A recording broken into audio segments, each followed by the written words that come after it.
Hello, and thank you for joining us today in our studies of 1 Kings. Today we're in 1 Kings chapter 9, and this is a relatively short chapter, and to be honest, it's kind of difficult to pull a lot of distinguishable lessons out of this particular chapter, simply because it's a lot of general information that doesn't necessarily lead to a particular conclusion. But let's look at a couple of things as we go through, because the first section is something that is very important, both to Solomon at this point, but also as it's going to come down the line. And that is when you consider God's promise to Solomon that is going to be made here in the beginning stages of chapter 9. Beginning in verse 4, God tells Solomon that if he walks before God as his father David did, if he uses integrity and uprightness, and if he does according to everything that God commands, then God says he will establish his throne, that he will be with him, and that his descendants will rule over Israel forever.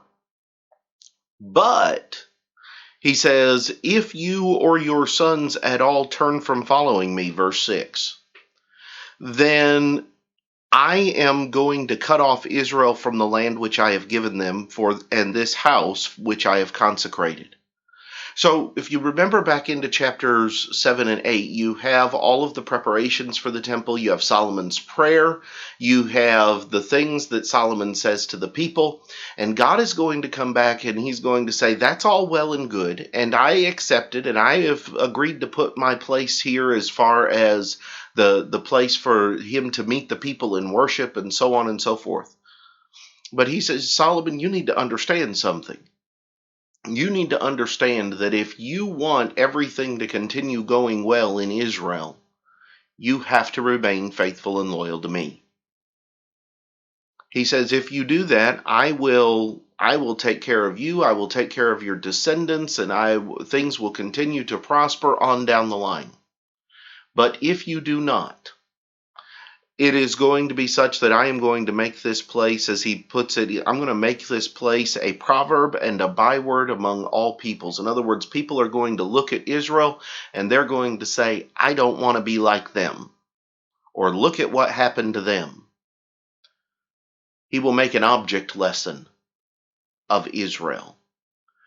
Now, this is going to come into play beginning in chapter 11.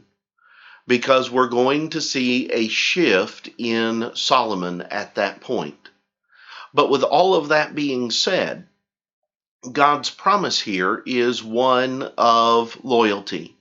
If you are faithful and loyal to me, then I will be faithful and loyal to you. If you reject and turn against me, then I will in turn respond accordingly. That is God's promise. And yet it is a consistent promise that God has made to all men. If you are going to be ones who will follow me and who will serve me and who will be faithful to me, then I will be with you. But if not, I will work against you. And so we need to be cognizant of God's promise. In the second place, as you look down into the latter stages of the chapter, you see once again Solomon's building projects and the things that he does. And Solomon was extremely ambitious. He built dozens of cities throughout Israel. He really filled out Israel as you begin looking in verse 15 and following. He is going to build multiple cities. He's going to build storage cities. He's going to build all of these different things throughout the city or throughout the region of Israel. He's going to utilize a labor force that is going to be comprised of all of those nations that are still remaining, that have not either removed themselves or been removed from among the children of Israel. And he is going to be one who is going to settle on projects that are going to enhance the military capabilities, but also the civic prestige of the people of Israel.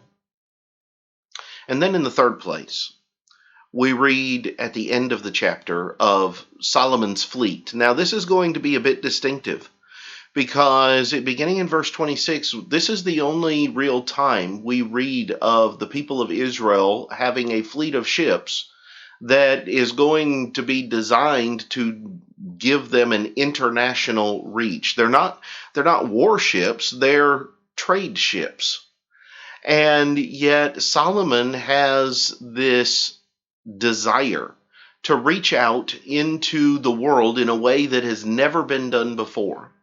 And so Hiram, the king of Tyre, is going to send servants with the fleet, seamen who knew the sea, to work with the servants of Solomon, because the people of Tyre were a seafaring people. They were very well versed and well accustomed to putting together fleets and to traveling the seas and so on and so forth. And so they go to Ophir and acquire 420 talents of gold from there and brought it to King Solomon. The indication is there's trade goods that go on these ships. But Solomon is going to be the one who is going to open the door to becoming a seafaring nation. Remember that in times previous, the children of Israel have had their hands full so much with being at war constantly with the nations around them and just trying to retain their own footprint in their land, that there hasn't even been the ability to have a thought of moving beyond the borders with ships and with trading and things of that nature. But Solomon is going to do that. Solomon is going to turn Israel into a nation that isn't just known in their region, but is known throughout the reaches of the world. And as a matter of fact, we're going to see in the next chapter that that fame is going to spread far and wide. These are some of the things that Solomon does. Now, remember that at this point, all of these things are things that take place after the building of the temple and after the building of his house. And combined, those two are going to take about 20 years. The temple's going to take 7 years. His house is going to be 13 years. And the indication is that they are done back to back, not simultaneously. So you're looking at about 20 years into the 40-year reign of Solomon. We are now past the halfway point in Solomon's reign. And he is now a man who is in his late 40s or so at this particular time. So these are the things that I have pulled out of 1 Kings chapter 9. I hope that they're beneficial to you. Next time we will come back and we will begin looking at the sentiments and the statements of 1 Kings chapter 10. But until then, have a great day.